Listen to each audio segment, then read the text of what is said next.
उपकार तेरे हैं बेशुमार, कोटि कोटि स्तुति धन्यवाद। धन्यवाद कैसा स्तुति गाऊंगा यीशु मेरे खुदा। उपकार तेरे हैं बेशुमार, कोटि कोटि स्तुति धन्यवाद। योग्यता से बढ़ के दिया है अपनी दया से तूने मुझे। योग्यता से बढ़ के दिया है अपनी दया से तूने मुझे। मांगने से ज्यादा मिला मुझे, आभारी हूँ प्रभु मैं। मांगने से ज्यादा मिला मुझे, आभारी हूँ प्रभु मैं। धन्यवाद के साथ स्तुति गाऊंगा यीशु मेरे खुदा। उपकार तेरे बेशुमार, कोटि कोटि स्तुति धन्यवाद। तू है सच्चा जिंदा खुदा, है तुझ पर ही भरोसा मेरा। तू है सच्चा जिंदा खुदा, है तुझ पर ही भरोसा मेरा। सेवा पूरी करके पाऊं बिना प्रभु ऐसा दो वरदान। सेवा पूरी करके पाऊं बिना प्रभु ऐसा दो वरदान। धन्यवाद स्तुति गाऊंगा यीशु मेरे खुदा। उपकार तेरे हैं बेशुमार, कोटि कोटि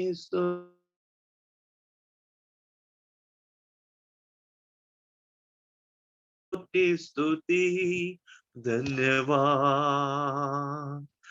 कोटि कोटि स्तुति धन्यवाद। हालेलुया। प्रभु जी हम आपका धन्यवाद देते हैं। हालेलुया। स्वामी हम तेरी महिमा करते हैं प्रभु जी, आज इस खुदावंद शाम के वक्त के लिए प्रभु, आपके वचन के अध्ययन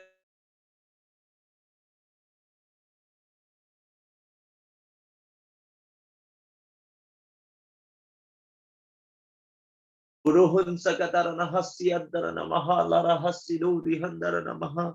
प्रभु जी आप हमसे बातें करें खुदावंद, आगे के समय में प्रभु जी हम आपका मार्गदर्शन चाहते हैं। खुदावंद विनती करते हैं प्रभु जी आप बढ़े प्रभु, और आपका ही नाम महिमा पाए। अनुग्रहित किया तेरा धन्यवाद, सब बात में तेरे नाम को महिमा देते हैं।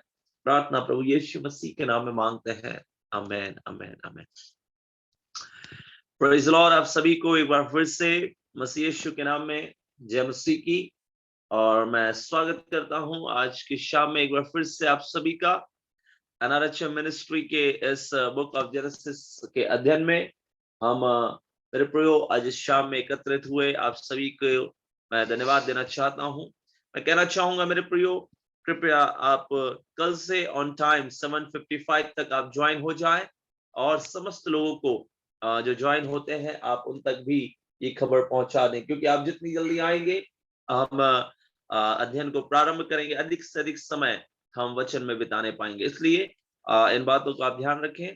आपसे निवेदन है आप अपने माइक्स को म्यूट रखें और हो सके तो अपने वीडियोस को ऑन रखें, ताकि हम प्रभु के वचन को जब सुनने जाते हैं हमारा फुल अटेंशन हो सके और बीच में कोई भी डिस्टरबेंस ना हो।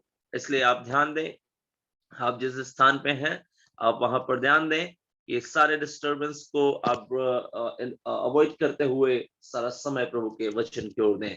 आइए इस समय हम अध्ययन की ओर जाएंगे और हमारे बीच में हम सभी जानते हैं हमारे प्रभु दास इवेंजलिस्ट नेहमिया लोरे जी की पत्नी सिस्टर रूपाली हैं और सिस्टर रूपाली नेहमिया लोरे जी आज की शाम में प्रभु के वचन से हमारे बीच में हमें सिखाएंगी। इसलिए आइए जोरदार तालियां बजा करके हम सिस्टर रूपाली का स्वागत करेंगे। Let's welcome by clapping our hands together. Sister Rupali इस समय मैं आपको देना चाहूंगा। Thank you pastor ji. सबको जय मसीह की।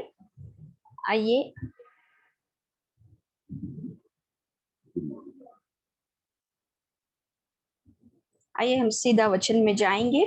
आज परमेश्वर हमें वचन में से बातचीत करेगा हमारे साथ।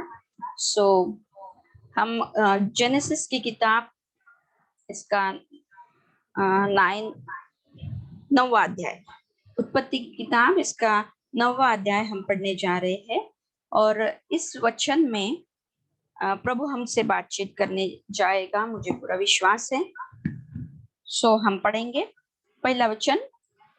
फिर परमेश्वर ने नूह और उसके पुत्र को आशीष दी और उनसे कहा, फूलो, फलो और बढ़ो और पृथ्वी में भर जाओ। अगर इस बात को, इस पहले वचन को अगर हम देखते हैं तो हमें दिखाई देता है कि परमेश्वर यहाँ अपने लोगों को यानी नूह को और उसके बच्चों को आशीष दे रहा है। मेरे प्रियो, इस आशीष को अगर आप देखते हैं तो ये आशीष इसके पहले भी किसी और को मिली थी। इसी प्रकार की आशीष अगर हम उत्पत्ति की किताब में जब आदम और हवा थी तो उन्हें भी यही आशीष परमेश्वर ने दी थी। और उसके बाद हमने देखा कि किस प्रकार वो पाप में गिरे, उसके बाद किस प्रकार इस पूरी पृथ्वी पर पाप हुआ और इतना पाप बढ़ता गया। और फिर हमने देखा कि नूह के वक्त के पूरी जो सृष्टि थी परमेश्वर ने पानी के द्वारा, जल प्रलय के द्वारा नष्ट कर दी। और नष्ट हो जाने के बाद ये जो नूह की फैमिली बच गई थी, सिर्फ इस बची हुई नूह की फैमिली को ये आशीष मिला। हम बहुत खुश होते हैं जब हमें परमेश्वर आशीष देता है, क्योंकि हम सभी चाहते हैं कि हमारे जीवन में आशीष आए। हम सभी चाहते हैं कि हम आशीषित हो जाए, हमारे बच्चे आशीषित हो जाए। और इसीलिए जब किसी परमेश्वर के दास वचन को सिखाते हैं, पढ़ाते हैं, तो उतने हम आकर नहीं बैठते या नहीं सुनते जितना किसी प्रॉफिट की अगर मीटिंग होगी तो बहुत ही उत्साह के साथ हम उस मीटिंग में सहभागी हो जाते हैं। हम सोचते हैं कि प्रोफेट मेरा नाम लेंगे, फिर प्रोफेट बोलेंगे कि परमेश्वर आपसे प्रेम करते हैं, फिर प्रोफेट बोलेंगे कि परमेश्वर आपको आशीष देने जा रहे हैं, आपको नया घर, नई गाड़ी, नया बंगला मिलने जा रहा है, आपकी शादी होने जा रही है और साथ जो अंक है वो ऐसा अंक है, ऐसा होगा। मैं किसी प्रॉफिट के विरुद्ध में नहीं बोल रही हूँ, लेकिन मैं हमारी एक मानसिकता को बता रही हूँ कि हम आशीष को चाहते हैं। प्रॉफिट के द्वारा परमेश्वर हमारे जीवन के भविष्य को बताता है और हम हमेशा ये सोचते हैं कि हमारे जीवन में आशीष मिलनी चाहिए, आशीष मिलनी चाहिए। और आप देखिए, अगर किसी प्रॉफिट की मीटिंग होगी तो पूरी फैमिली आकर वचन सुनने के लिए बैठ जाती है, क्योंकि उन्हें पता होता है कि प्रॉफिट हमारा नाम लेंगे।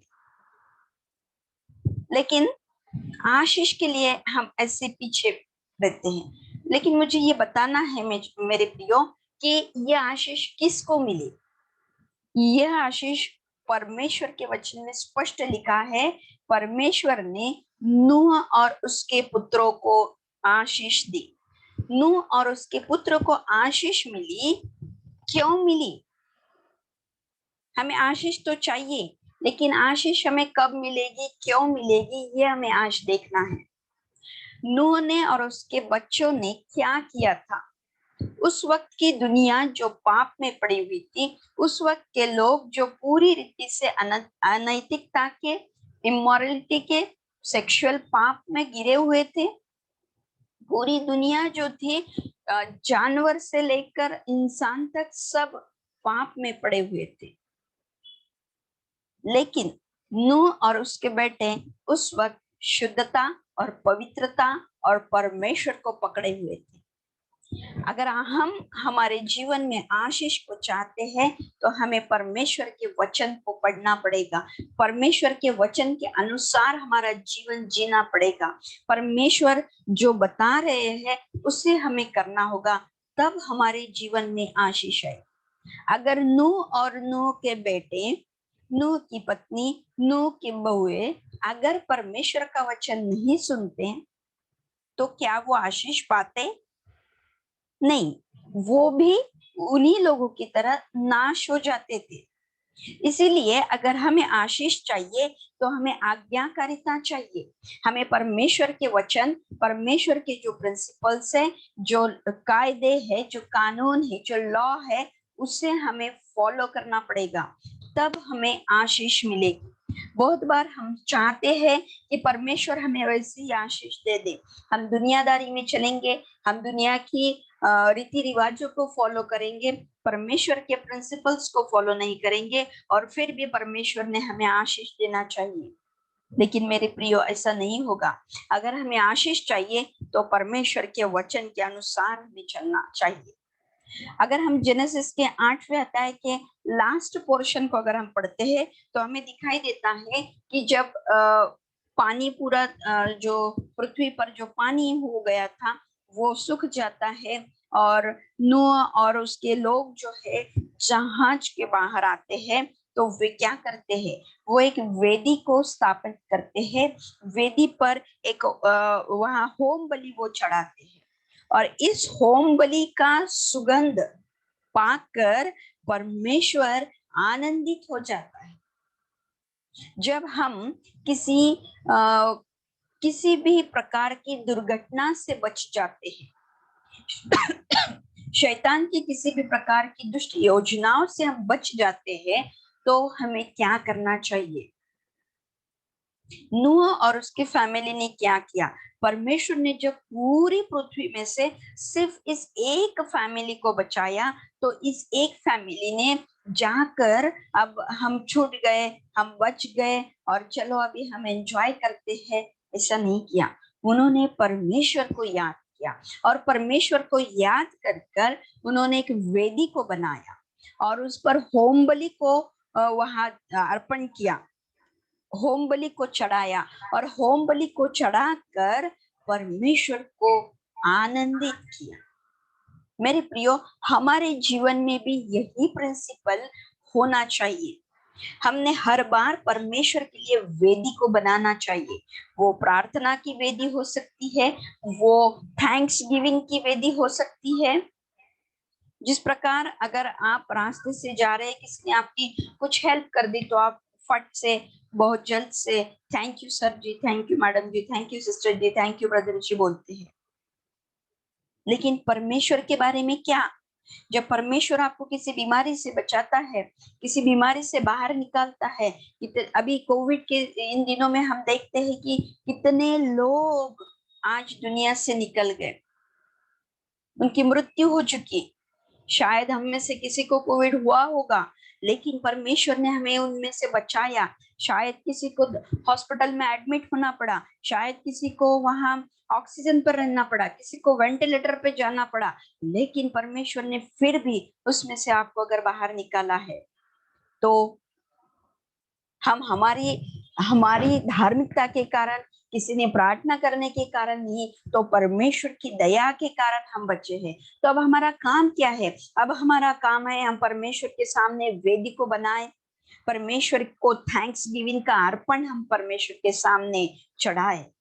उस जिस प्रकार उन्होंने होम बलि को चढ़ाया, हम परमेश्वर का धन्यवाद करें मेरे प्रियो। और तब परमेश्वर इस बात से खुश हो जाएगा कि मैंने इनके लिए जो काम किए हैं, जो अद्भुत काम किए, जो आश्चर्य कर्म किए हैं, और उस आश्चर्य कर्म के कारण ये लोग मेरी स्तुति कर रहे हैं। नहीं तो बहुत बार हम बताते हैं, बाप रे मैं बीमार हो गया था, मैं हॉस्पिटल में चले गया था, और वहाँ के डॉक्टर बहुत अच्छे थे, वहाँ के नर्सेस बहुत अच्छे थे, उन्होंने हमारी बहुत अच्छी केयर की, हमने बहुत महंगे महंगे मेडिसिन लाए, रेमडेसिविर जो 5 और 6 हजार का था हमने 50 हजार का लाया, और इसलिए हम बच गए। नहीं मेरे प्रियो, इन सारी बातों की महिमा जो है सिर्फ परमेश्वर को जानी चाहिए। नूह ने ये नहीं बोला कि मैंने परमेश्वर के प्रिंसिपल को फॉलो किया और इसलिए मैं बच गया। नहीं, ये तो परमेश्वर की दया थी। परमेश्वर ने उसको बचाया, ये सिर्फ उसकी धार्मिकता के अनुसार नहीं, या उसकी अच्छाई के अनुसार नहीं, या वो परमेश्वर के वचन को फॉलो कर रहा था इसलिए नहीं, लेकिन परमेश्वर की दया उस पर बड़ी थी। उसकी करुणा जो थी, वो परमेश्वर की करुणा जो है हम पर रोज नहीं होती है, और उस करुणा के लिए हमने परमेश्वर का धन्यवाद करना चाहिए। ये सब करने के कारण होम बलि को अर्पण चढ़ाने के द्वारा परमेश्वर को सुगंध प्राप्त हो गई, और फिर परमेश्वर ने क्या किया? इन लोगों को आशीषित किया। मेरे प्रियो, आपके जीवन में आप आशीष को चाहते हैं तो परमेश्वर के प्रिंसिपल को, परमेश्वर के हर बात को आपको फॉलो करना पड़ेगा। और परमेश्वर ने जो आपके जीवन में कार्य किए हैं, उस कार्यों के लिए परमेश्वर को धन्यवाद देना पड़ेगा। थैंक्स गिविंग बहुत इंपॉर्टेंट है हमारे जीवन में, और तब उन्हें आशीष मिली, और परमेश्वर ने ये आशीष दी। किसने दी? परमेश्वर ने दी। किसको दी? नूह और उसके पुत्रों को दी, जो परमेश्वर के प्रिंसिपल के अनुसार चल रहे थे, जो परमेश्वर ने बताई हुई हर एक बात को कर रहे थे, जिन्होंने अपने आप को पूरी दुनिया से अलग करके रखा था, पवित्र जीवन जी रहे थे, शुद्धता में जीवन जी रहे थे, जिन्होंने अपने आप को पाप से अलग करके रखा था, उन लोगों को, उस नूह के तीनों पुत्रों को और उसकी फैमिली को परमेश्वर ने आशीष दिया।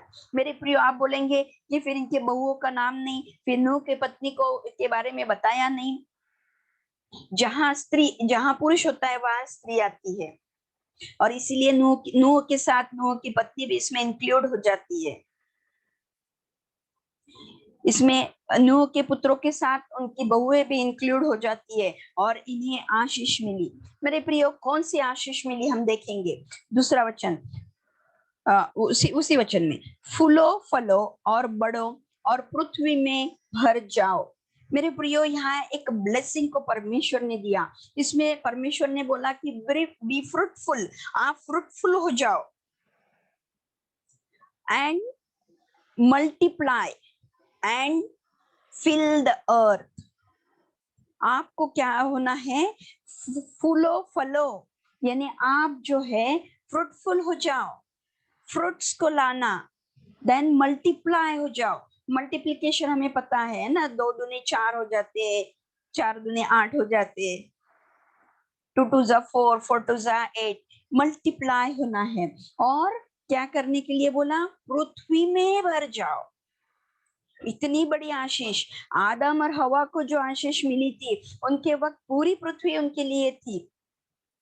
परमेश्वर ने पृथ्वी को बनाया था, और इस पृथ्वी पर अधिकार करने के लिए आदम और हवा को बनाया था, और उन्हें ये आशीष दी थी कि फलो फूलो और बढ़ो और पृथ्वी में भर जाओ।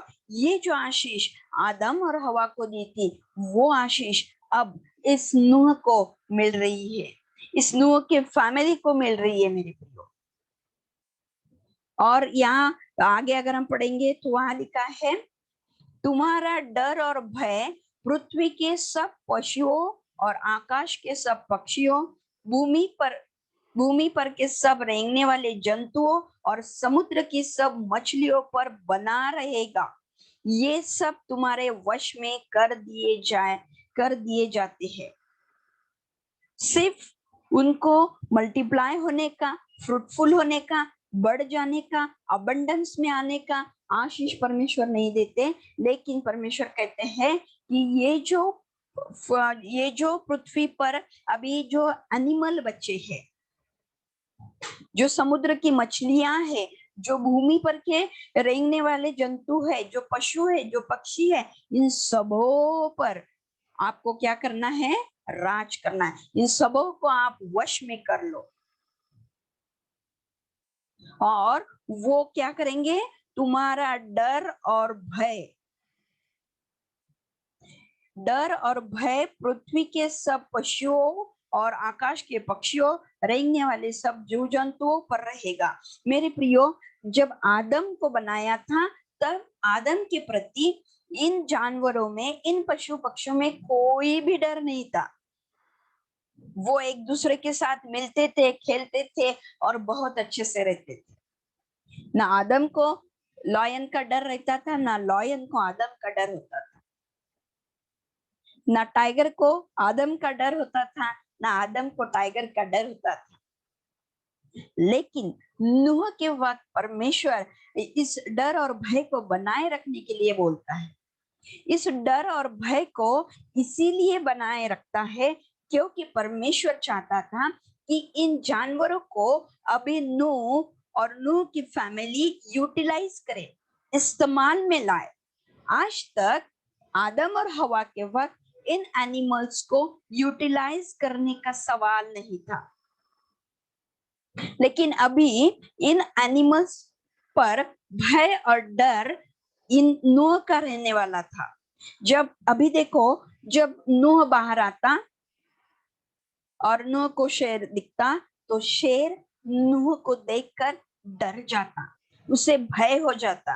देखो, अभी भी अगर स्नेक, सांप हमारे घर में निकलेगा या कहीं देखेगा, तो हम तो उसको डर जाते हैं, लेकिन हमारे से पहले वो हमको देखकर डर जाते और वो भागने की कोशिश करते, वो कहीं छिपने की कोशिश करते, या वो अपने प्राण को यहाँ धोखा है या कुछ डेंजर है ये समझकर उस डेंजर से बचने के लिए आपको काटते हैं।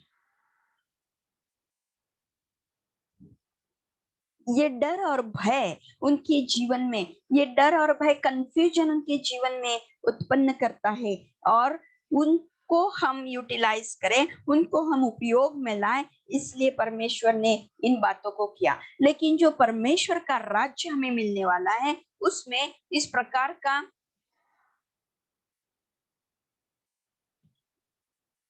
इसमें अगर हम देखेंगे, जो परमेश्वर का राज्य हमें मिलने वाला है, उस राज्य में इस प्रकार का कोई डर नहीं रहेगा।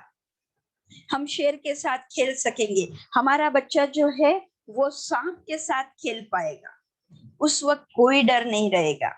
ना आदम के वक्त कोई डर था, ना जो राज्य परमेश्वर हमें देने जाने वाले हैं, जिस राज्य को, जिस अधिकार को वो हमें फिर से देने जा रहे हैं, उस राज्य में किसी प्रकार का डर नहीं रहेगा। लेकिन नूह के वक्त से जानवरों में भय और डर मनुष्य का, इस नूह का उत्पन्न किया गया। मेरे प्रियो, आगे हम देखते हैं तीसरा वचन, सब चलने वाले जंतु तुम्हारा आहार होंगे। यहाँ परमेश्वर ने नूह को फर्स्ट ऑफ ऑल हमने देखा कि आशीष दी। मेरी आवाज आपको नहीं आ रही है? किसी को आवाज नहीं आ रही है? आ रही आंटी, आ रही। ओके, आ रही है, आपकी आवाज क्लियर है मैम। ओके, ठीक। किसी ने मैसेज किया कि आपकी आवाज नहीं आ रही है, सो ठीक है, उन्हीं के नेटवर्क में कुछ प्रॉब्लम हो सकता है। ओके, सो तीसरी जो हम दूसरी बात देख रहे, पहली बात हमने देखा कि परमेश्वर जो है आशीष देने वाला परमेश्वर है, और आशीष उन्हीं को दी जाती है जो परमेश्वर के प्रिंसिपल्स को फॉलो करते हैं। और परमेश्वर ने नूह को जो आशीष दी, वही आशीष आदम और हवा की आशीष परमेश्वर ने दी। हमारा परमेश्वर जो राजा है, वो आशीष देने वाला राजा है। हमारा परमेश्वर जो है वो हमें आशीष देता है। ये ऐसा एक राजा है जो अपने लोगों को आशीष देना चाहता है, पनिशमेंट नहीं देना चाहता। वो चाहता, इसका मतलब ये नहीं कि वो किसी को पनिशमेंट नहीं देता, वो साथ में ही प्यार करने वाला परमेश्वर है, वो न्याय करने वाला भी परमेश्वर है। इसीलिए उसने न्याय करने के साथ साथ क्या किया है, आशीष भी दी है। जिन लोगों ने परमेश्वर के वचन के अनुसार कार्य किया उन्हें आशीष दी, लेकिन जो परमेश्वर के वचन के अनुसार नहीं चले उनका परमेश्वर ने न्याय किया, उनका नाश किया। लेकिन नाश करने के पहले उन्हें बहुत सारा समय दिया कि ताकि वो पश्चाताप करे। नूह के जमाने के लोगों को, नूह जब वो उस जहाज को बना रहा था और वो परमेश्वर बाढ़ आने वाली है और बड़ा जल प्रलय होगा, पृथ्वी नष्ट हो जाएगी और आप पश्चाताप कीजिए, आपकी गलत बातों से फिर जाइए, ये बातें वो बताते रहता था। और परमेश्वर ने बहुत समय दिया, उस समय तक लोग परमेश्वर के पास आने चाहिए थे, लेकिन वो परमेश्वर के पास नहीं आए और इसलिए परमेश्वर ने उनका न्याय किया। लेकिन जिन्होंने परमेश्वर के वचन के अनुसार उसके आज्ञा को पालन किया उनको परमेश्वर ने आशीष दी। मेरे प्रियो, हमारा परमेश्वर आशीष देने वाला परमेश्वर है और वही आशीष जो आदम को दी थी वही आशीष फिर से नूह को उसने दे दी। आगे हम देख रहे हैं कि उसके बाद उसने एक दूसरी गिफ्ट इस नूह को दी। तीसरा वचन, सब चलने वाले जंतु तुम्हारा आहार होंगे। पहले तो उसने सारे जो जानवर है, पशु है, पक्षी है, इनमें इस नूह का डर, एक भय निर्माण कर दिया ताकि नूह उन पर राज्य करे, ताकि नूह उनको यूटिलाइज करे, ताकि नूह उनका उपयोग करे। बाद में उसने उसके लाइफस्टाइल को चेंज कर दिया। अब उसने कहा सब चलने वाले जंतु तुम्हारा आहार होंगे। इसके पहले मेरे प्रियो, इसका मतलब इसके पहले वहां वेजिटेरियन ही सब थे। जैसा तुमको हरे हरे छोटे पेड़ दिए थे वैसा ही अब सब कुछ देता हूं। परमेश्वर ने अब इन्हें एक नई लाइफस्टाइल दी थी। अभी तक वो सिर्फ पेड़ पौधों को खा रहे थे, अभी तक वो वेजिटेरियन थे। अभी परमेश्वर ने इन्हें जीव जंतुओं को आहार बोल के दिया है। वैसे ही सब कुछ देता हूँ, और सब कुछ में सब कुछ था, या कोई रिस्ट्रिक्शन नहीं थे किस एनिमल को खाना और किसको नहीं। हाँ, बाइबल में लिखा है, जब हम देखते हैं कि आगे मूसा जो आता है, मूसा फिर हमें कुछ रूल्स को देता है कि हमने किस एनिमल्स को खाना है, किस पशु को खाना है, कौन से शुद्ध है कौन से अशुद्ध है। लेकिन उसके पहले परमेश्वर ने इन सारी बातों को खाने के लिए दिया था। सब कुछ देता हो, सब कुछ मीन्स सब कुछ, एवरीथिंग मीन्स एवरीथिंग। इंग्लिश में लिखा है, every moving thing that lives shall be food for you. Every moving thing that lives, जो भी moving thing है, जो जीवित है, वो तुम्हारे लिए फूड होगा। I have given you all things even as the green herbs. जिस प्रकार ग्रीन हर्ब्स आपको दिए थे, सब कुछ मैं आपको दे रहा हूँ, एवरीथिंग मैं आपको दे रहा हूँ। और यहाँ से मांसाहार मेरे प्रियो स्टार्ट हो जाता है, एक नई लाइफस्टाइल। मुझे पता नहीं आप में से कितने लोग मांसाहार करते हैं, कितने नहीं करते हैं, लेकिन परमेश्वर ने ये दिया था। जो नहीं करते हैं वो परमेश्वर की महिमा करते हैं नए नियम के अनुसार। जो खाते हैं, खाने पीने में हमारा राज्य नहीं है, लेकिन हर बात में हमें परमेश्वर की महिमा करनी है। खाते हैं, परमेश्वर की महिमा कीजिए, नहीं खाते परमेश्वर की महिमा कीजिए। हमारा ये विषय नहीं कि हम वेजिटेरियन होना चाहिए या नॉन वेजिटेरियन, मेरे प्रियो, लेकिन परमेश्वर ने ये सब कुछ उस वक्त से हमें, हमारे नूह को दिया था, यानी हमें भी दिया था। मेरे प्रियो, यहाँ कोई भी रिस्ट्रिक्शन नहीं था मूसा के समय तक। तो कोई लोग बोलेंगे जो वेजिटेरियन है वो बोलेंगे कि नहीं, हमारी जो स्ट्रक्चर है वो वेजिटेरियन है। जो भी है, परमेश्वर ने यहाँ से नूह का लाइफस्टाइल चेंज किया था। हम आगे पढ़ेंगे। पर मांस को प्राण समेत अर्थात लहू समेत तुम मत खाना। यह मेरे प्रियो, परमेश्वर ने मांस को खाने की अनुमति तो दी है, लेकिन कहा don't eat with blood. Blood के साथ फ्लेश को नहीं खाना है। फ्लेश को यानी मांस को, जब मांस में ब्लड होता है तो उसमें जीवन होता है। ब्लड जो है वो जीवन को दर्शाता है। ब्लड में जीवन है। जब आदम हवा को बनाया गया, जब आदम को बनाया गया, जब वो माटी का पुतला था, तो परमेश्वर में क्या क्या उसमें सांस को, अपनी सांस को फूंका और उस वक्त वो जीवधारी प्राणी बन गया। मेरे प्रियो, जीवधारी प्राणी वो बन गया, उसमें जीवन आ गया। और जीवन जो है, मनुष्य का जीवन जो है, उसका जो प्राण है वो उसके लहू में है। लहू जो हमारे पूरे शरीर में बहता रहता है। देखो, जब परमेश्वर ने इस आदम को बनाया, मिट्टी का बनाया था, पुतला बनाया था, और इस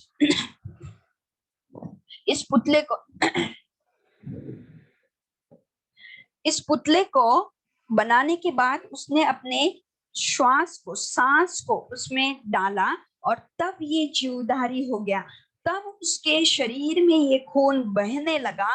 और खून क्या करता है? जो ब्लड है, इस ब्लड में एक बहुत सारे सेल्स होती हैं और उसमें आरबीसी, रेड ब्लड सेल्स होती हैं, जो ऑक्सीजन को कैरी करती है, ऑक्सीजन को लेके जाती है।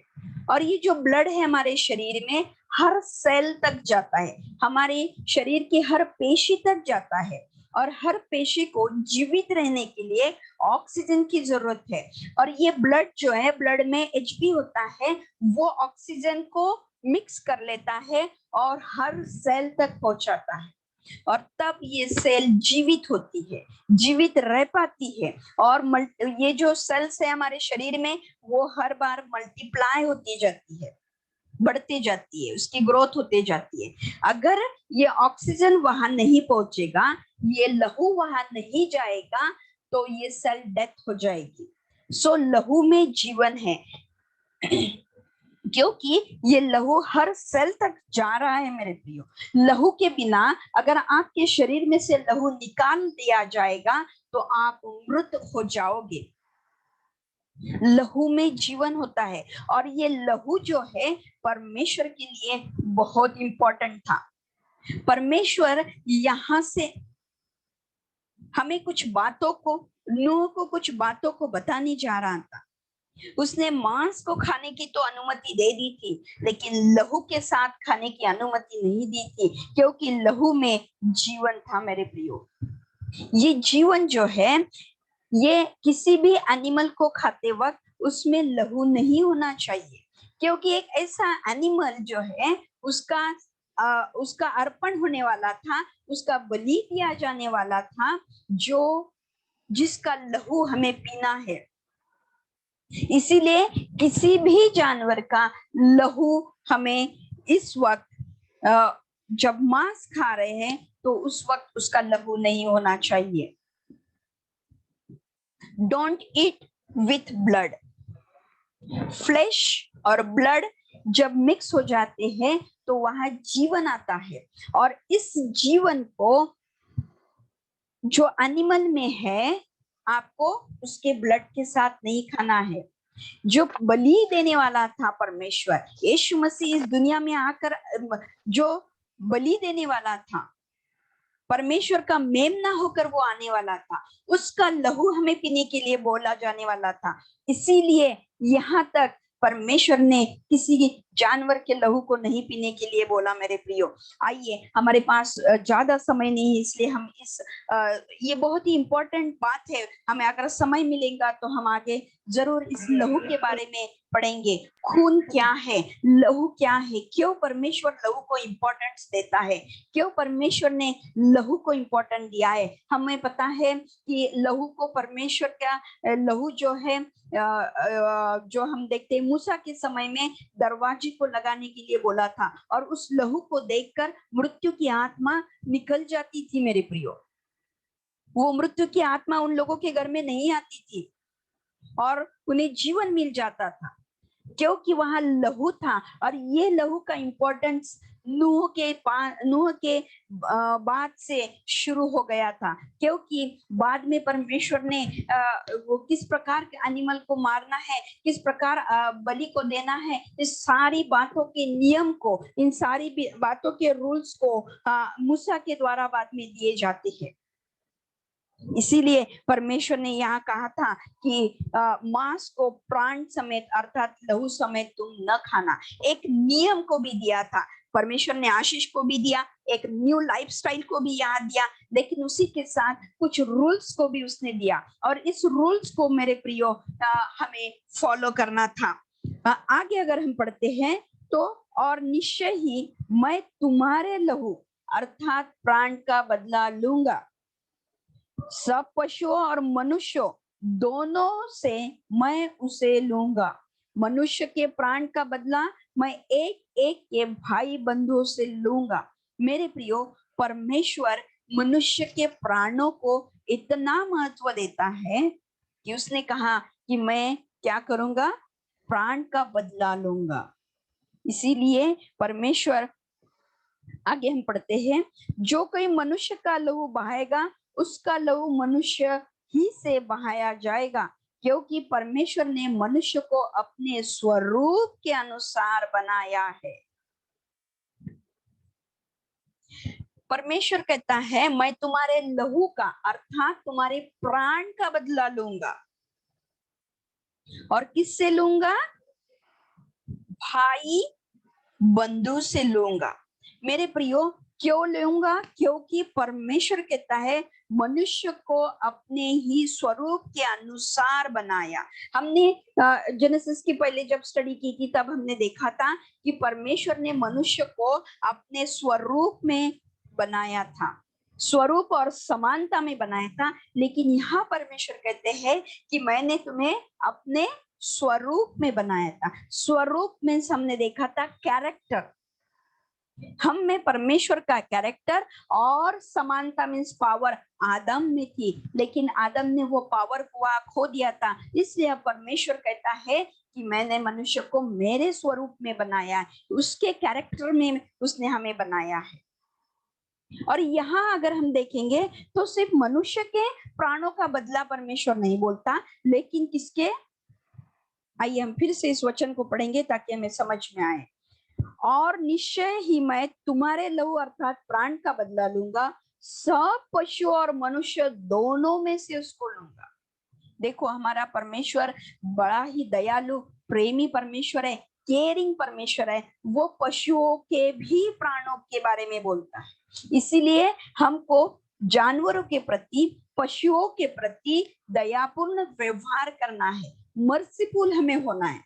जरूर हमें उन्हें खाने के लिए दिया है, लेकिन उनके साथ क्रूरता का भी व्यवहार हमें नहीं करना है। मेरे प्रियो, नॉर्मली जब हम सोशली जब बात करते हैं तो हमें सिखाया जाता है कि प्राणियों पर दया करें, और हम देखते हैं कि बहुत सारे एनिमल रेस्क्यूअर होते हैं, वो एनिमल्स को रेस्क्यू करते हैं, उनसे प्यार भरा व्यवहार करते हैं। हमारा परमेश्वर भी हमें यही सिखाता है। बहुत बार आप देखते होंगे कि दुनिया में ऐसा कहा जाता है कि ईसाई लोग जो है वो इसका मटन खाते हैं, उसका मटन खाते हैं, और वो लोग जानवरों के प्रति जो है प्यार भरा व्यवहार नहीं करते। और हम भी बहुत बार बोल देते हैं कि जो परमेश्वर ने मनुष्य को बनाया उसमें उसने अपने प्राण को डाला, अपने आत्मा को डाला, और प्राणी में आत्मा नहीं है। हाँ, जरूर प्राणियों में उसकी आत्मा नहीं है, मनुष्य में उसकी आत्मा है, लेकिन प्राणी भी परमेश्वर के द्वारा बनाए गए हैं, इसलिए उसकी बनाई हुई हर बात पर वो प्रेम करता है, इस सृष्टि पर भी वो प्रेम करता है। इसीलिए हमें इस सृष्टि में होने वाले जीव जंतुओं पर भी प्रेम करना है।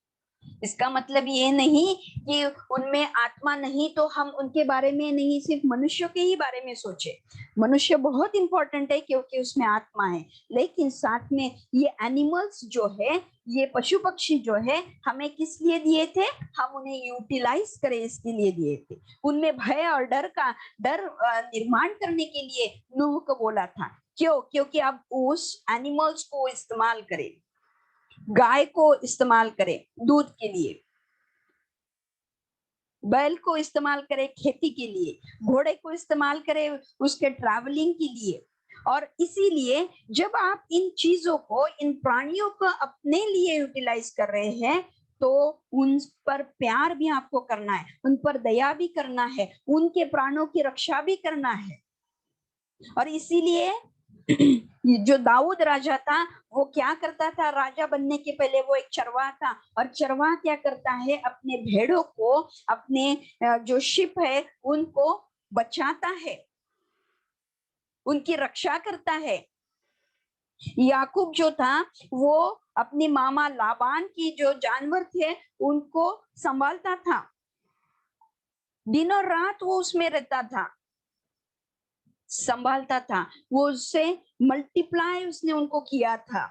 मेरे प्रियो, परमेश्वर ने ये हमें जो आशीष दी हुई चीजें हैं उन पर हमें उनको संभालना है, उनकी केयर करना है। पिछली बार शायद मैंने जो आपको एक बार मैसेज दिया था, शायद कोई लोग होंगे, किसी बिजनेस को मैंने आपको बताया था, और उसमें भेड़ बकरियों के बारे में, दूध के बारे में, दूध के बिजनेस के बारे में बताया था। ये भेड़ बकरियां जो है, जो आपको इनकम दे रही है, जो आपके पास है, जो जिस पर आप प्रभुता कर रहे हैं, उन पर भी आपको दया करना है, उनके प्राणों की रक्षा करना है। मेरे प्रियो, मनुष्य के बारे में अगर आगे हम देखते हैं, मनुष्य के प्राण का बदला मैं एक एक के भाई बंधुओं से लूंगा। मनुष्य के प्राण का बदला, प्राण जिसमें जीवन है, और हमारे शरीर में प्राण होना बहुत इंपॉर्टेंट है। जब तक हमारे शरीर में प्राण है, मीन्स हमारे शरीर में लाइफ है, जब तक हमारे शरीर में ब्लड है, तब तक ये जो प्राण है, तब तक हमारे शरीर में परमेश्वर की आत्मा, हमारी खुद की आत्मा वास कर सकती है।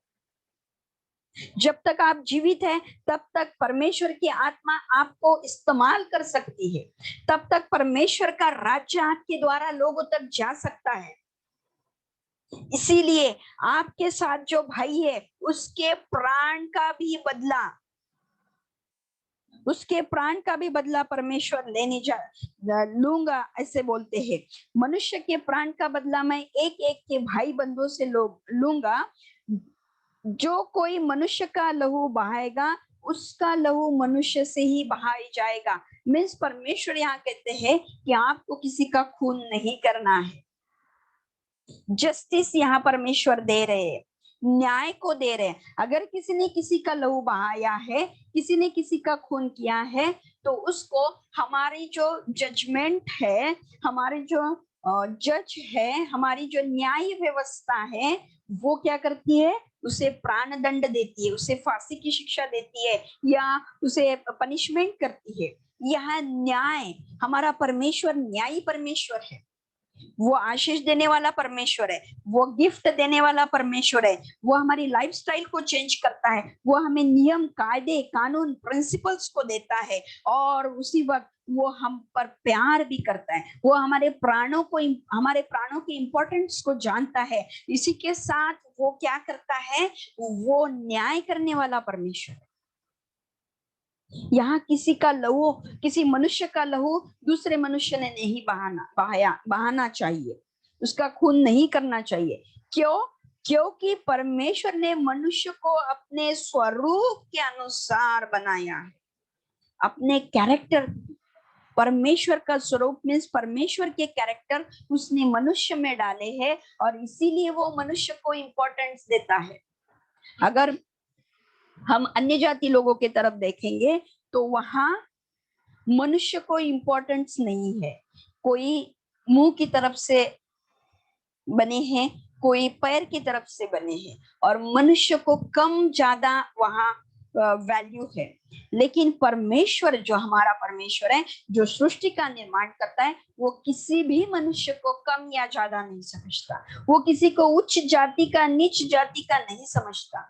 वो हर मनुष्य को अपने स्वरूप के अनुसार उसने बनाया है, इसलिए वो हर मनुष्य को इम्पोर्टेंस देता है। हर मनुष्य जो विश्वास करता है उसे भी वो इम्पोर्टेंस देता है, जो उस पर विश्वास नहीं करता उसको भी वो इम्पोर्टेंस देता है। जो विश्वास नहीं करता उस पर वो अपने सूरज को नहीं उगाता, ऐसा करता है नहीं। धर्मी पर और अधर्मी पर, दोनों पर वो अपने सूरज को उगाता है। दोनों के लिए वो ऑक्सीजन को देता है, दोनों के लिए वो बारिश को भेजता है। परमेश्वर जो है हर मनुष्य को वैल्यू देता है और सेम वैल्यू देता है, क्योंकि हम उसके स्वरूप के अनुसार बनाए गए हैं, क्योंकि हम उसके द्वारा बनाए गए हैं। आदम और हवा के द्वारा हम जरूर आए, लेकिन आदम और हवा के बाद की पृथ्वी जो है वो नष्ट की गई। बाद में नूह के द्वारा और उसके पुत्रों के द्वारा ये पृथ्वी पूरी भर गई, क्योंकि उसने आशीष दिया था, पृथ्वी में भर जाओ, फलो फूलो। और उसके बाद, नूह के बाद के हम लोग जो है, परमेश्वर कहता है कि आप कैसे हैं? मनुष्य अपने ही स्वरूप में मैंने बनाया है। मनुष्य को परमेश्वर के कैरेक्टर से बनाया है, इसलिए उसका कैरेक्टर जिसमें है उसको वो वैल्यू देता है। वो नहीं चाहता है कि उस व्यक्ति का नाश हो जाए, वो नहीं चाहता है किसी मनुष्य को नरक में डाल दिया जाए। इसीलिए उसने लहू को यहाँ इंपॉर्टेंस दिया था। इसीलिए उसने कहा है कि किसी जानवर का मांस उसके लहू के साथ न खाना, क्योंकि लहू के द्वारा उसे वाचा को बांधना था। यहाँ हम देखते हैं, अगर इस अध्याय जो 9th अध्याय है उसका हेडिंग आपके बाइबल में लिखा होगा, परमेश्वर का नूह के साथ वाचा बांधना। वाचा बांधने वाला परमेश्वर यहाँ है, और परमेश्वर वाचा बांधता है।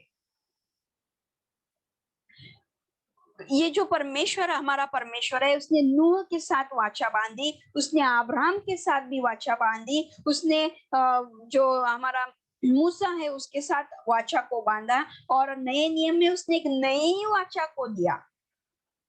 ये परमेश्वर प्रॉमिस करने वाला परमेश्वर है, और ये सिर्फ प्रॉमिस नहीं करता, प्रॉमिसेस को वो पूरा करने वाला परमेश्वर है।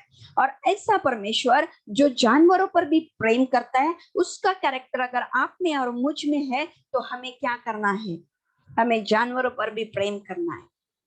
ऐसा परमेश्वर जो मनुष्य के लहू का बदला लेता है, उसको इम्पोर्टेंस देता है, तो हमें भी लोगों को, मनुष्य को इम्पोर्टेंस देना है। आपके घर की काम करने वाली लेडी होगी, आपके खेत में काम करने वाला मजदूर होगा, आपके ऑफिस में काम करने वाला प्यून होगा, वो भी मनुष्य है।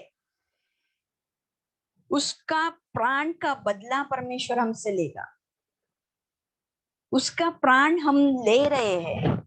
जब हम उसे परमेश्वर के राज्य के बारे में नहीं बता रहे, उसको उसके खोए हुए अधिकार के बारे में नहीं बता रहे, उसका खोया हुआ उसका अधिकार उसे प्राप्त करने के लिए उसको प्राप्त करवाने के लिए हम कोई प्रयास नहीं कर रहे हैं, तो हम उसका खून कर रहे हैं। तो हम उसके प्राण का, अर्थात उसके लहू को हम व्यर्थ गमा रहे।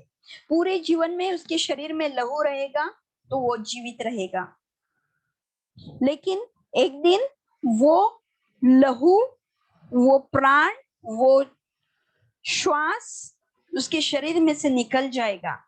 विदाउट लिविंग गॉड, जीवित परमेश्वर के बगैर, उसके पापों की क्षमा पाए बगैर, तो उसके प्राण का बदला परमेश्वर किससे लेगा? उसके भाई बंधुओं से। हम जो उसके भाई बंधु है, हम सब परमेश्वर के पुत्र है, हम सब एक ही माता पिता से आए हैं, हम सब आदम और हवा से या नूह और उसके द्वारा हम आगे आए हैं। प्रथम तो हम आदम और हवा से ही आए हैं, तो हमारे माता पिता एक ही है। आप शायद हिमाचल प्रदेश रहते होगे, आप शायद भोपाल रहते होगे, आप शायद फॉरेन के होगे, आप शायद इंडियन होगे, अफ्रीकन होगे, जो भी होगे, हम एक ही परमेश्वर के, एक ही माता पिता के हैं। हम कहीं भी होगे, हम भाई बहन हैं। इसलिए हर एक के प्राण का बदला, आपके प्राण का बदला, अगर मैं आपका प्राण लेती हूँ, यीशु मसीह के बगैर आपका जीवन व्यर्थ हो रहा है, आप यीशु मसीह के बगैर जीवन जी रहे हैं, और उसके बाद आपका अनंत काल का जीवन व्यर्थता में जा रहा है, तो उसका बदला परमेश्वर हम भाई बंधुओं से लेगा, मुझसे लेगा, आपसे लेगा। क्यों? क्योंकि परमेश्वर का कैरेक्टर उन लोगों में भी है। इसीलिए जिस प्रकार हम किसी से प्यार से व्यवहार करते हैं, अविश्वासी लोग जो परमेश्वर पर अभी विश्वास नहीं करते, जिसे हम मूर्ति पूजक कह देंगे या और कुछ भी कह देंगे, वो भी प्यार करते हैं, वो भी जानवरों पर प्यार करते हैं, मनुष्य पर प्यार करते हैं, अच्छा व्यवहार करते हैं, क्योंकि उनमें भी प्रभु का कैरेक्टर है, परमेश्वर का स्वरूप है। सिर्फ सच्चे परमेश्वर से वो अलग हो चुके हैं, बिछड़ चुके हैं। उन्हें हमें फिर से लाना है, फिर से परमेश्वर के पास लेके आना है। और इसीलिए परमेश्वर जो है हमें इन बातों को नूह के द्वारा आज बताने जा रहे हैं। आगे हम पढ़ेंगे, और तुम फूलो फलो और बढ़ो और पृथ्वी पर बहुतायत से संतान उत्पन्न करके उसमें भर जाओ। संतान उत्पन्न करना है। मेरे प्रियो, लहू के बारे में मैं और आपको एक बात बताना चाहूंगी इस बात के पहले, कि हमको लहू नहीं बहाना है मनुष्य का। देखो, जब एक आप बोलेंगे हमने तो किसी का खून नहीं किया, सही बात है, हमने किसी का खून नहीं किया, लेकिन जो बहनें या जो भाई लोग भी यहाँ है, एबॉर्शन ये एक खून है।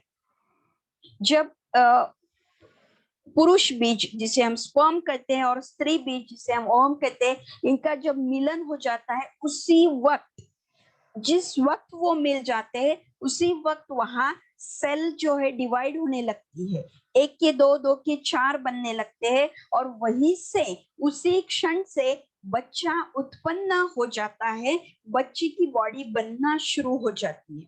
माता को इस बात का अनुभव नहीं आता या उसे समझ में नहीं आता है कि कब ये बच्चा बनना शुरू हो गया। जब उसे पता चलता है, वो चाहती है कि नहीं, मुझे अभी ये बच्चा नहीं चाहिए, या मेरा पहला बच्चा अभी छोटा है और मैं इसका देखभाल नहीं कर पाऊंगी, और वो चाहती है कि अबॉर्ट करे। और फिर वो हमारे हॉस्पिटल्स में चले जाती है, डॉक्टर के पास चले जाती है, डॉक्टर फाइंड आउट करते हैं ये 1 महीने का, ये 2 का है, 3 का है, या 4 का या 5 का, और वो उसे अबॉर्ट कर देते हैं।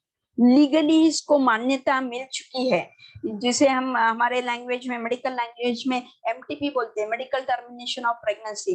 5 मंथ तक, 20 वीक्स तक कर सकते हैं, लेकिन 20 वीक्स के पहले बहुत इजी हो जाता है, और लोग मेडिसिन लेके या वहां जाकर, हॉस्पिटल में जाकर इस बच्चे को मार डालते हैं, उसका लहू वहां बहाया जाता है, जो परमेश्वर के स्वरूप में, परमेश्वर के द्वारा उसके गर्भ में उत्पन्न हो रहा था, उसका खून किया जाता है, उसे मार दिया जाता है। उसका जीवन, उसके शरीर में जो लहू बह रहा है, जो बच्चा है, वो अपना लहू खुद का खुद बनाता है। बोलते वक्त हम बहुत बार बोल देते हैं कि ये मेरा खून है ना, पिताजी बोलते हैं ये मेरा खून है, लेकिन बच्चा जो है खुद का लहू खुद बनाता है। उसको क्रोमोसोम्स जरूर मिलते हैं, डीएनए जरूर उसको माता पिता से मिल जाता है, लेकिन ये जब बातें होती है तो वहां उस परमेश्वर के स्वरूप में बनाए जाने वाले मनुष्य के स्वरूप को, मनुष्य को, उस बच्चे को मार दिया जाता है, उसका खून किया जाता है, और उसका बदला परमेश्वर बोलता है मैं लूंगा। और इस लहू बहाने के कारण परमेश्वर जो है बहुत नाराज हो जाता है, और एक प्रकार का खून है। अगर मेरे प्रियो, आप में से किसी ने ऐसी बातों को किया है, तो परमेश्वर के पास पश्चाताप करने की जरूरत है। उस लहू का बदला परमेश्वर आपसे लेंगे। परमेश्वर के सामने आप क्या जवाब दे सकते हैं? हमारे पास कोई जवाब नहीं मेरे प्रियो। इसलिए ये बात परमेश्वर को बहुत बुरी लगती है और बड़े बड़े परमेश्वर के दास बोलते हैं कि जो कोरोना आया है वो इस लहू के कारण आया है। इस लहू शेडिंग जो है, ये ब्लड शेडिंग जो है, बहुत बुरी रीति से आज तक दुनिया में हो गया। उन कंट्रीज में कोरोना ज्यादा आया जहां इस प्रकार का लहू, इस प्रकार के एबॉर्शंस बहुत ज्यादा रीति से हो गए। इस लहू जो है वो परमेश्वर की ओर चिल्लाता है, वो क्राई करता है। ये लहू जब हम आदम और हवा के बारे में पढ़ा, जब उसके बच्चे का खून किया गया तो उस लहू ने क्या किया? परमेश्वर बोलता है भूमि से वो लहू मेरे पास चिल्लाता है। ये लहू जो है, इस लहू में प्राण है। और ये जो लहू जो हम शेड करते हैं, इस लहू को जो हम बहाते हैं, तो ये लहू परमेश्वर के पास रोता है, वो न्याय को मांगता है मेरे प्रियो। और हमारा परमेश्वर न्यायी है, वो न्याय करता है। उसने जानवरों पर भी प्रेम करने के लिए कहा, जो बच्चा आपके पेट में बढ़ रहा है उससे आप क्यों प्यार नहीं कर पाते? वो कैसा भी होगा, हो सकता मेडिकली आपको बताया गया होगा कि वो अच्छे से डेवलप नहीं हो रहा है, वो उसका ये कम है, वो ज्यादा है, लेकिन परमेश्वर जो है उसके हाथ में सब नियंत्रण है। उस बच्चे का अगर लहू बहाया जाता है तो परमेश्वर न्यायी है। और परमेश्वर के दास लोग कहते हैं कि इस एबॉर्शन के कारण ये कोरोना जो है, परमेश्वर का जो क्रोध है वो यहाँ पर आया है। मुझे नहीं पता ये कितनी बात सही होगी, लेकिन लहू जो है वो परमेश्वर के पास रोता है, वो न्याय को मांगता है। वो बच्चे का लहू न्याय मांगता होगा। वो लड़की का गर्भ हो सकता है और वो लड़की का गर्भ होने के कारण शायद उसका गर्भपात किया गया, उसका एबॉर्शन किया गया, अबॉर्ट किया गया। वो लहू परमेश्वर के पास बोलता होगा कि परमेश्वर, मैं स्त्री होने के कारण अगर ऐसा हुआ तो मेरा दोष क्या है इसमें? क्यों मुझे इस दुनिया में से निकाला गया? और परमेश्वर न्यायी है मेरे प्रियो, वो न्याय करने वाला परमेश्वर है। इस छोटे बच्चे को जो अभी जन्मा भी नहीं है, उसके बारे में अगर परमेश्वर इतना ख्याल रखता है, उसके लहू का बदला अगर वो ले सकता है, तो तुम और मैं, हम जो 30 साल, 40 साल, 50 साल, 20 साल, 70 साल की जो मनुष्य है, उनके लहू के बारे में क्यों परमेश्वर नहीं पूछेगा? वो जरूर पूछेगा। वो जरूर उस लहू के बारे में न्याय करेगा मेरे प्रियो। बहुत बार हम बोलते हैं कि हम लोगों को वचन भी बता रहे हैं, लेकिन किसी किसी को शब्दों के द्वारा, किसी किसी को हमारे एक्शन के द्वारा हम मार डालते हैं।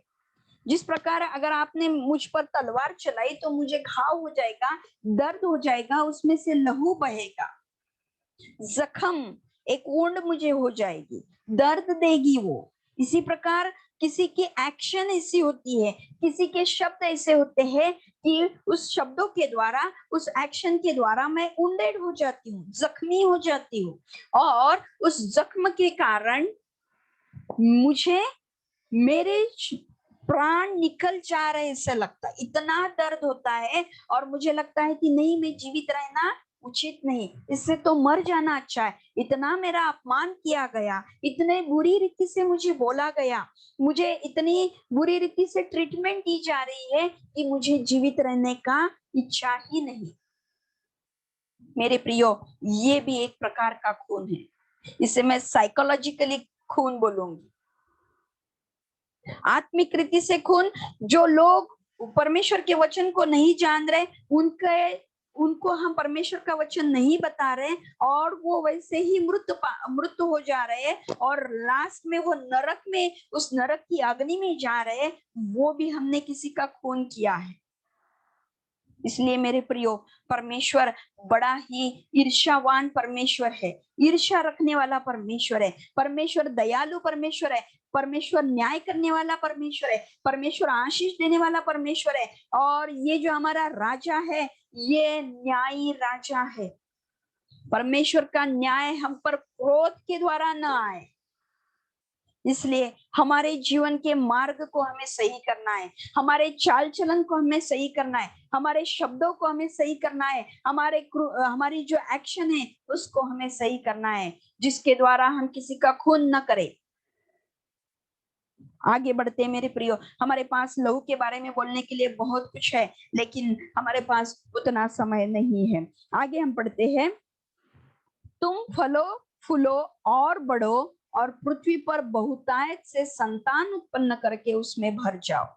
मेरे प्रियो, फलो फूलो, आपको फ्रूटफुल होना है, मल्टीप्लाई होना है और संतान के द्वारा पृथ्वी में क्या करना है, उत्पन्न करके उसमें भर जाओ, पृथ्वी को भर डालना है। और शायद नूह के वक्त जो आशीष परमेश्वर ने दी थी, उस आशीष के अनुसार पृथ्वी भरते जा रही है। लेकिन मेरे प्रियो, ये पृथ्वी से भरते ही जाना नहीं है, परमेश्वर के स्वरूप के द्वारा, स्वरूप के लोगों में उस पावर को डालकर, उस परमेश्वर के लहू को डालकर, उसकी आत्मा को डालकर हमने इस पृथ्वी को भरना है।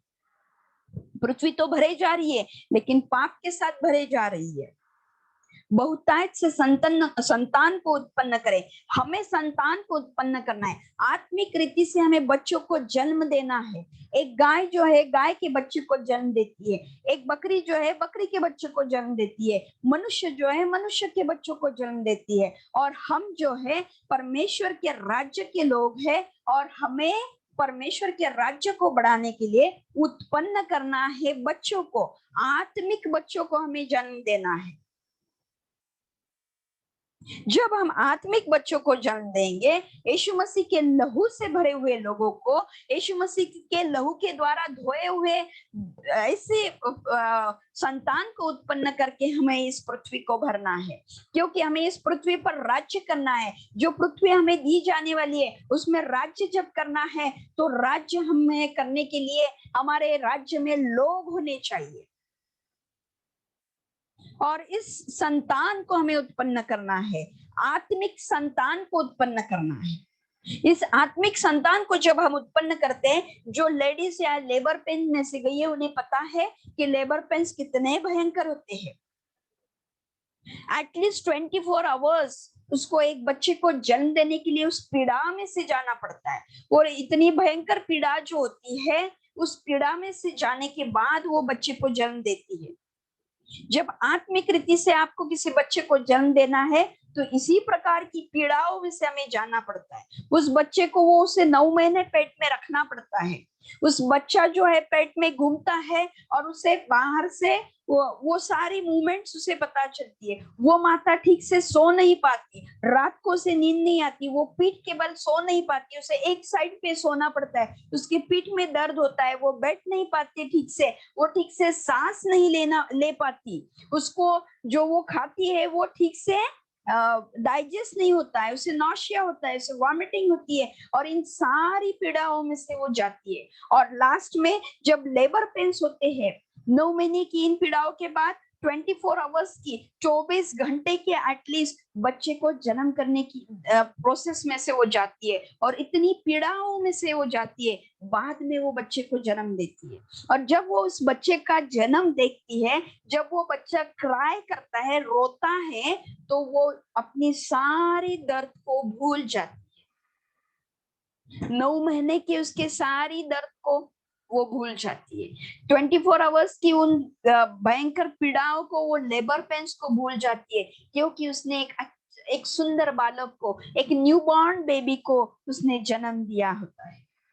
आत्मिक रीति से हमें बच्चा उत्पन्न करना है मेरे प्रियो। इसके लिए इन ऐसे ही पीड़ाओं में से हमें जाना पड़ेगा। आपको जो खाना खाना है वो ठीक से डाइजेस्ट नहीं होगा, लेकिन फिर भी आपको उस बच्चे को जन्म देना है। उस बच्चे के लिए न्यूट्रिटिव आहार आपको लेना पड़ेगा, न्यूट्रिटिव डाइट, जो जिसमें अच्छी रीति से पोषक तत्व है, ऐसा आहार, ऐसा डाइट, ऐसा भोजन आपको लेना पड़ेगा, तब आप उस बच्चे को खिला पाए।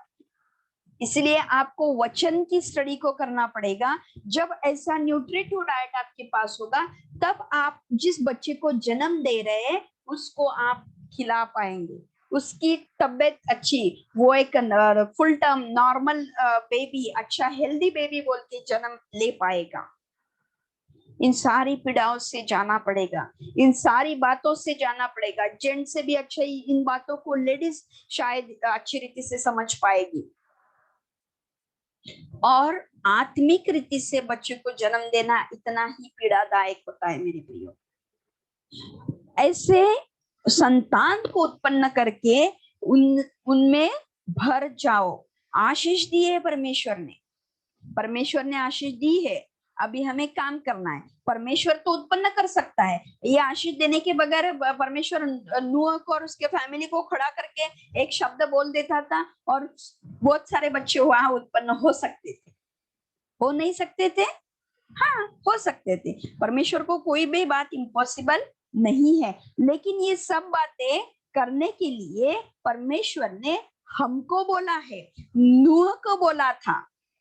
और हम आगे देखते हैं, आगे आप जब 10 अध्याय पढ़ेंगे तो नूह की वंशावली दी है और नूह के द्वारा कैसे, उसके 3 लड़कों के द्वारा कैसे कैसे बच्चे उत्पन्न हुए, कौन कौन उत्पन्न हुआ, किस प्रकार कौन सा वंश हुआ, ये सब बातें वहां लिखी है। आत्मिक रीति से मैं इन बातों को कर रही हूँ। हमें पृथ्वी को भरना है, उस राज्य को भरना है आत्मिक रीति से बच्चों को जन्म देने के द्वारा। आगे हम पढ़ेंगे, फिर परमेश्वर ने नूह और उसके पुत्रों से कहा, सुनो, मैं तुम्हारे साथ, तुम्हारे पश्चात जो तुम्हारा वंश होगा उसके साथ भी वाचा बांधता हूँ। मेरा परमेश्वर वाचा बांधने वाला परमेश्वर है।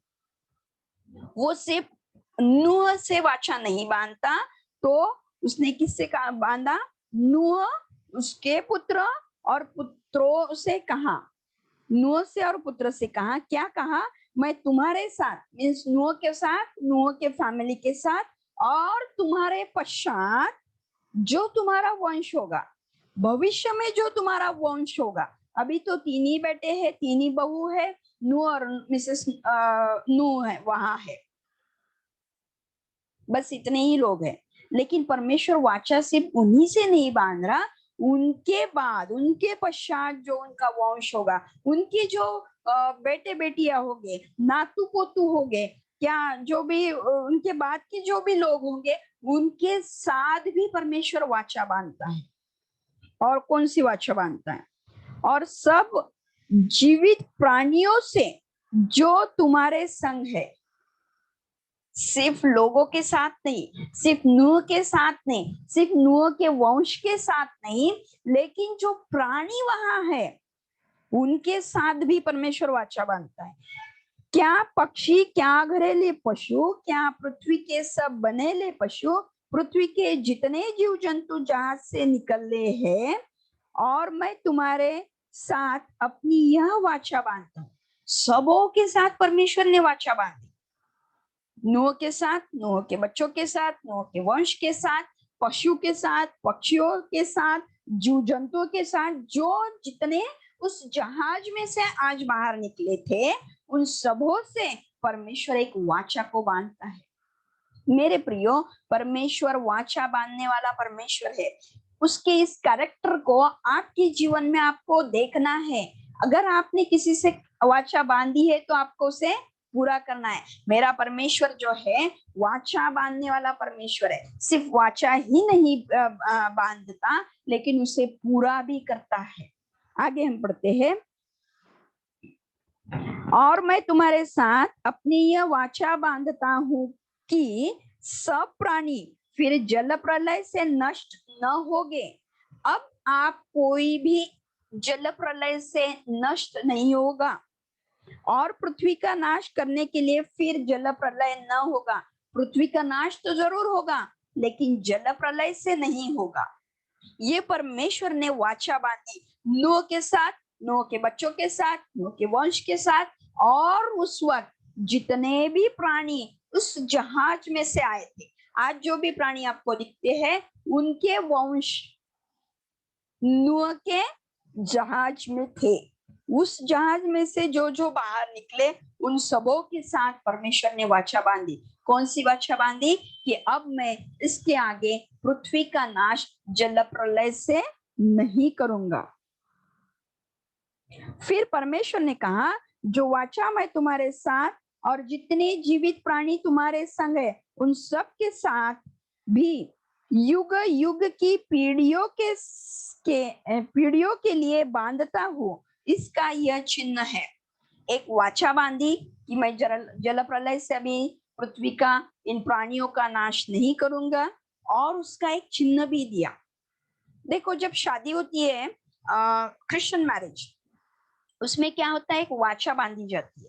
जो दूल्हा होता है वो दुल्हन के साथ एक वाचा को बांधता है और बोलता है, वचन को देता है कि जब तक मैं जीवित हूँ, सुख है, दुख है, बीमारी है, जो भी है, मैं तुझे अपनी पत्नी बोल के स्वीकार करता हूँ और तुझी पर मैं प्रेम करूंगा। एक वाचा को बांधता है और इस वाचा का एक चिन्ह वो देता है। उसके हाथ में एक रिंग को देता है, एक रिंग उसके पत्नी के हाथ में देता है। पत्नी भी उसको ये वाचा बांधती है कि मैं आपकी ही पत्नी बोल के रहूंगी और आपसे ही प्यार करूंगी, सुख में, दुख में, दर्द में, गरीबी में, सब बातों में मैं आपके साथ रहूंगी। इस प्रकार जो क्रिश्चियन मैरिज होते हैं उसमें वाचा बांधी जाती है। और फिर वो लड़की भी लड़के के हाथ में एक रिंग को, एक चिन्ह दिखाने के लिए कि मैंने किसी के साथ वाचा बांधनी है। ये वाचा वो हर बार सबको बताते नहीं बैठेगी, वाचा तो एक ही बार करेगी। जब मैरिज हो रहा है उस मैरिज के वक्त वो वाचा को बोलेगी, वो प्रॉमिस को देगी। लेकिन मैंने ये प्रॉमिस मेरे पति को दिया है या मेरा पति ने ये प्रॉमिस मुझे दिया है, इसका चिन्ह क्या? तो उस चिन्ह के लिए वो एक अंगूठी को बांधती है। इसी प्रकार परमेश्वर ने ये वाचा बांधी कि मैं अब पृथ्वी का नाश नहीं करूंगा, पानी से, जल प्रलय से नहीं करूंगा, पृथ्वी की जीव जंतुओं का नाश में पानी से नहीं करूंगा। उसके लिए ये जो वाचा मैंने बांधी है उसका एक चिन्ह, उसकी एक साइन मैं रखता हूं। और वो साइन क्या है? उसका यह चिन्ह है कि मैंने बादल में अपना धनुष रखा है, वह मेरे और पृथ्वी के बीच में वाचा का चिन्ह होगा। जो धनुष, जो रेनबो आप देखते हो, वो रेनबो जो है एक चिन्ह है उस वाचा का। जब जब आपको धनुष दिखता है, रेनबो दिखता है, वो बोला जाता है, लेकिन अभी हम उसको रेनबो बोलते हैं। बहुत बार बारिश के बाद हमको दिखता है दैट वो जो वो है, वो जो रेनबो है, वो जो धनुष है, वो चिन्ह है कि परमेश्वर ने वाचा बांधी थी। किसके साथ? नूह के साथ, नूह के वंश के साथ और सारे उन एनिमल्स के साथ, उन सारे जानवरों के साथ, उन सारे पशु पक्षियों के साथ, कि मैं अभी पृथ्वी का नाश जल प्रलय से नहीं करूंगा। हमारा परमेश्वर वाचा बांधने वाला परमेश्वर है और उसके साथ वो चिन्ह देने वाला परमेश्वर है। अगर आपने किसी के साथ ऐसी वाचा बांधी है, किसी पति ने अपने पत्नी के साथ वाचा बांधी है, तो उस वाचा को पूरा करना आपका कर्तव्य है।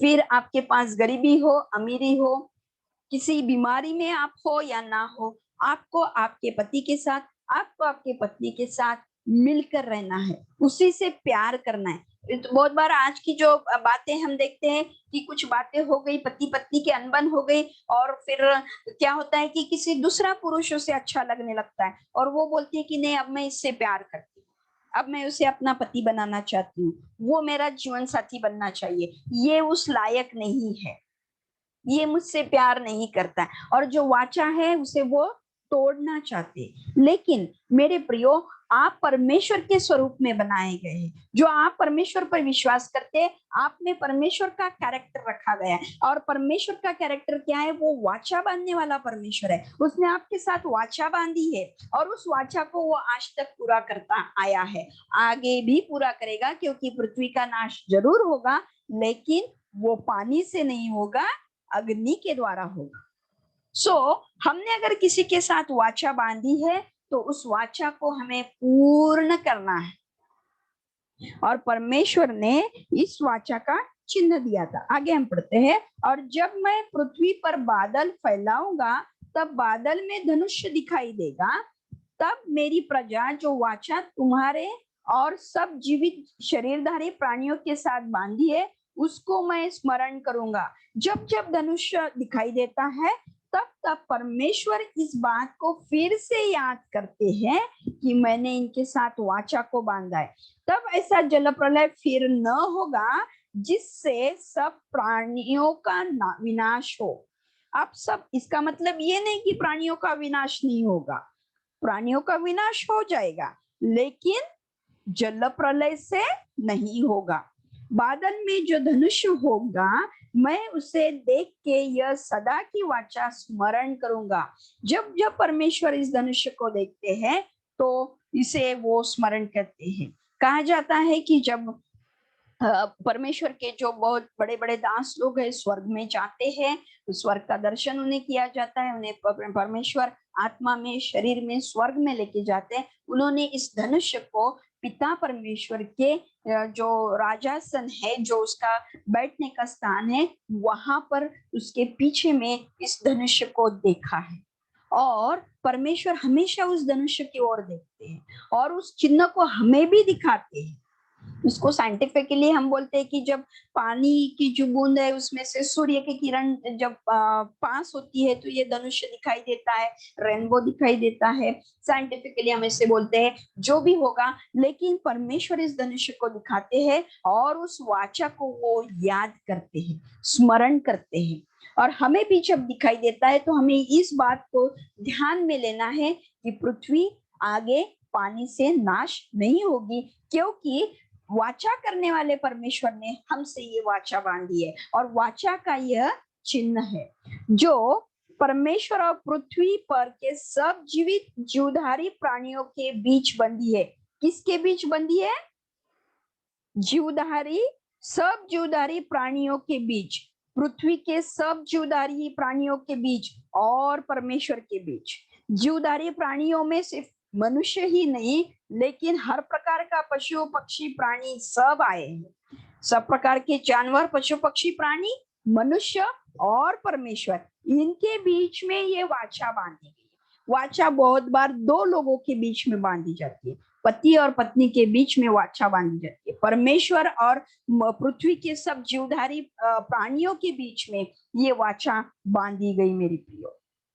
फिर परमेश्वर ने नूह से कहा, जो वाचा मैंने पृथ्वी भर के सब प्राणियों के साथ बांधी है उसका चिन्ह यही है। मेरे प्रियो, वाचा बांधने वाला परमेश्वर, आपने किसी के साथ वाचा बांधी है कि मैं आपके साथ रहूंगा? क्या आपने परमेश्वर के साथ वाचा बांधी है? परमेश्वर के साथ वाचा बांधी है कि मैं परमेश्वर की सेवा करूंगा? आपने परमेश्वर के साथ वाचा बांधी है कि इतने घंटे में परमेश्वर के वचन को पढ़ूंगा, इतने घंटे में प्रार्थना करूंगा, मैं इतने घंटे परमेश्वर की सेवा करूंगा? अगर ये वाचा आपने बांधी है तो इस वाचा का चिन्ह आप हमेशा आपके साथ कुछ ना कुछ चिन्ह को रखिए। और उस वाचा के चिन्ह को रखने के कारण आपने की हुई वाचा का आपको हर बार ध्यान आएगा और उस वाचा को जरूर पूरा कीजिए। उस वाचा को बीच में ही ब्रेक ना कीजिए मेरे प्रिय, क्योंकि आपका परमेश्वर वाचा को ब्रेक नहीं करता, वो वाचा को बांधता है और वाचा को पूर्ण करता है। आइए, हमारे पास समय खत्म हो चुका है। आगे की जो स्टडी है, हो सके तो हम कल, अगर हमें समय मिलता है तो करेंगे या अगली बार करेंगे। तो आइए मेरे प्रियो, आज हमने सीखा कि हमारा परमेश्वर जो है वाचा बांधने वाला परमेश्वर है, चिन्ह देने वाला परमेश्वर है। परमेश्वर जो है मनुष्य के प्राणों का बदला लेने वाला परमेश्वर है। वो नहीं चाहता कि हम किसी का खून बहाए, वो खून का बदला लेने वाला परमेश्वर है। अगर हम किसी का खून करते हैं तो उसके बदले में परमेश्वर उस मनुष्य का खून बहाया जाएगा, ऐसा बोला जाता है, क्योंकि हमारा परमेश्वर जस्टिस करने वाला, न्याय करने वाला परमेश्वर है। वो न्याय को करता है मेरे। इसीलिए आइए इस वचन के द्वारा हम स्वर्ग के राज्य में जो बातें हमें करनी है, बच्चों को हमें उत्पन्न करना है, आत्मिक रीति से बच्चों को उत्पन्न करके पृथ्वी को भरना है। इन बातों को करने के लिए प्रभु हमारी सहायता करे। आइए आगे का ये जो परमेश्वर के वचन की स्टडी को हमने किया है, इसे आगे भी हम कल चलाएंगे। अभी हमारा समय खत्म हो गया है, मुझे माफ कीजिए कि मैं इस पूरे वचन को खत्म नहीं कर पाई हूँ। आगे का समय मैं पास्टर इमानुएल जी के लिए, इमानुएल जी के पास देती हूँ। आगे का समय पास्टर जी चलाएंगे। Thank you sister ji, thank you so much. हमें सिस्टमेटिकली बहुत ही गंभीर और गूढ़ बातों को प्रभु के वचन से समझाने के लिए आपका बहुत बहुत धन्यवाद। मैं विश्वास करता हूँ मेरी आवाज आप सभी तक आ रही है। Yes yes yes brother. Okay okay, so हम अध्ययन को जारी रखेंगे। मेरे प्रियो, आप 7:55 तक ज्वाइन हो जाएं। 7:55 तक आप ज्वाइन हो जाएं ताकि हम आज के अध्ययन को जारी रखें। और जैसे कि प्रभु की दासी बता रही थी, अभी हमारा जो आज का अध्ययन है वो कंटिन्यू कल किया जाएगा, इसलिए उस भूख और उस प्यास के साथ हम बैठें। और ये अध्ययन हमारे जीवन परिवर्तन करने वाला एक अध्ययन है मेरे प्रियो। इस उत्पत्ति किताब में बहुत ज्यादा हम नैतिक शिक्षाओं को भी पाते हैं मेरे प्रियो। और ये नैतिक शिक्षाएं, ये डिसाइपलशिप ट्रेनिंग हमें दिन प्रतिदिन बिल्ड करती है। ये हमें प्रभु के नजदीक ले जाने के लिए योग्य हमें बनाती है। इसलिए इन शिक्षाओं के द्वारा हमारी मॉरल लाइफ भी डेवलप होती है। हमारा पहनावा, हमारा वे ऑफ थिंकिंग, हमारा सोच विचार, हमारा लाइफ स्टाइल कैसा होना है, ये सब हम परमेश्वर के वचन से सीखते हैं। इसलिए आज भी जब हमने बहुत सारी नैतिक बातों को प्रभु के वचन से सीखा है, सारी महिमा प्रभु को मिले। आइए समय हम प्रार्थना के साथ समाप्त करेंगे और आने वाली सभाओं के विषय में आपको जानकारी प्राप्त होती रहती है। कल आप समय से ज्वाइन हो, उसके बाद संडे को हम रविवारी आराधना में जमा होंगे। और साथ ही साथ मैं चाहूंगा इस उत्पत्ति किताब के अध्ययन में जो लोग, जो पार्टिसिपेंट्स ऐड हैं, वे सारे पार्टिसिपेंट्स इसमें जरूर सम्मिलित हों। मोर देन 90 पीपल, 90 से अधिक लोग इस ग्रुप में हैं। और इसलिए मैं चाहूंगा आप लोगों तक इस अध्ययन के विषय में इत्तला करें। बहुत ही अच्छी शिक्षा हम यहाँ पर प्राप्त कर रहे हैं, इसलिए कोई भी इसे मिस ना करे। हो सकता है कुछ नेटवर्क इश्यू हो या कोई टेक्निकल इश्यूज हो, आप जरूर उनसे बातें करें और उन्हें अधिक से अधिक रीति से ज्वाइन होने के लिए आप उन्हें ऐड करें। आइए इस समय हम प्रार्थना के साथ समाप्त करेंगे। मैं चाहूंगा हमारे बीच में डॉक्टर शेफाली हैं, कृपया प्रार्थना के साथ समाप्त करें।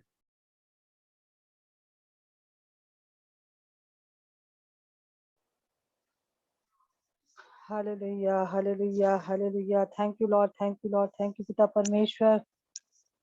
पिता परमेश्वर प्रभु यीशु मसीह पर आत्मा तेरा धन्यवाद करते हैं आज की सुंदर बाइबल स्टडी के लिए। प्रभु जी सचमुच पिता परमेश्वर तू वाचा को पूरा करने वाला परमेश्वर है। प्रभु हम तेरा धन्यवाद देते हैं इतनी सुंदर बातों को सुनने के लिए। प्रभु जी समझने के लिए तूने हमारी बुद्धि को खोला। प्रभु जब जब हम तेरे वचन की स्टडी करते हैं पिता परमेश्वर, हम तेरी बुद्धि को हम मांगते हैं पिता परमेश्वर। यहाँ जितने जन यहाँ पे उपस्थित है प्रभु जी और इस स्टडी को ले रहे हैं पिता परमेश्वर, मैं तुझसे प्रार्थना करती हूँ रबा शंद्रबा ओ रबा रा शरारा।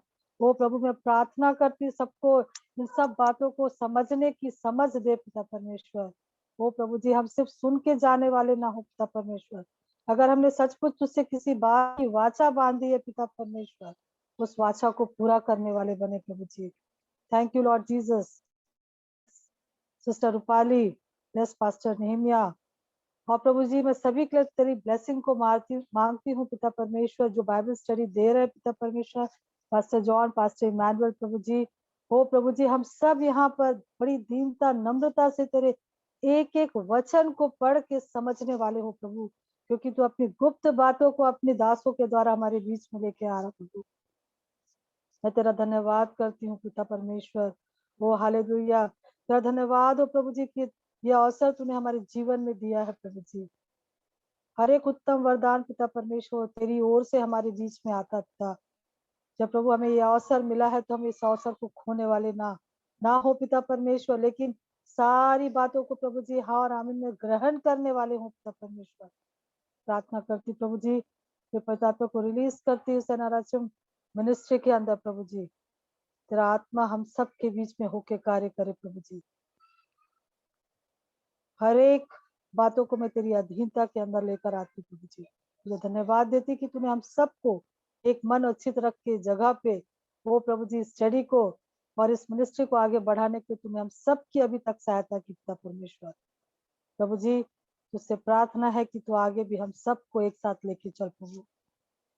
प्रभु जी मैं महसूस करती हूँ कि तू हम सबका हाथ पकड़ के रखा है प्रभु जी।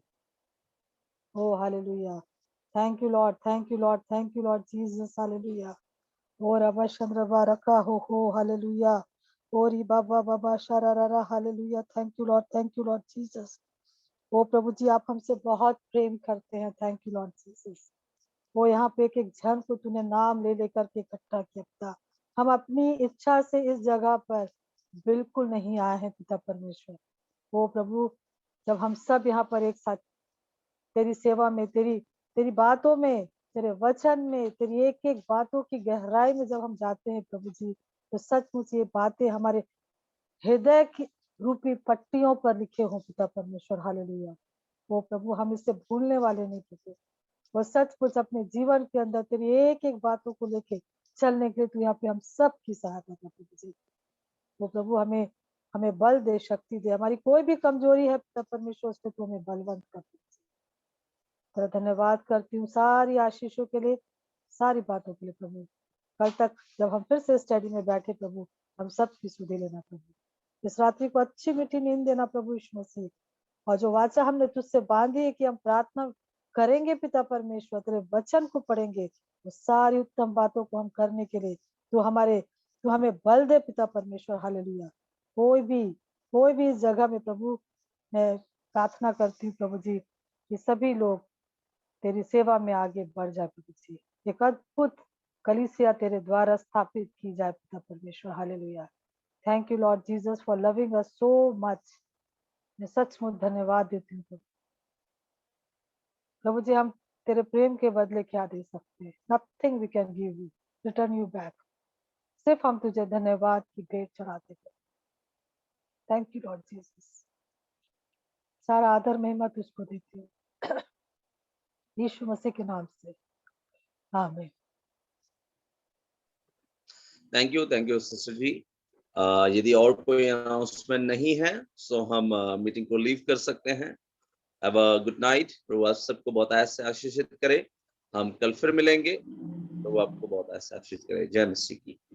Okay bye bye. जय मसीह। प्रभु आशीष दे।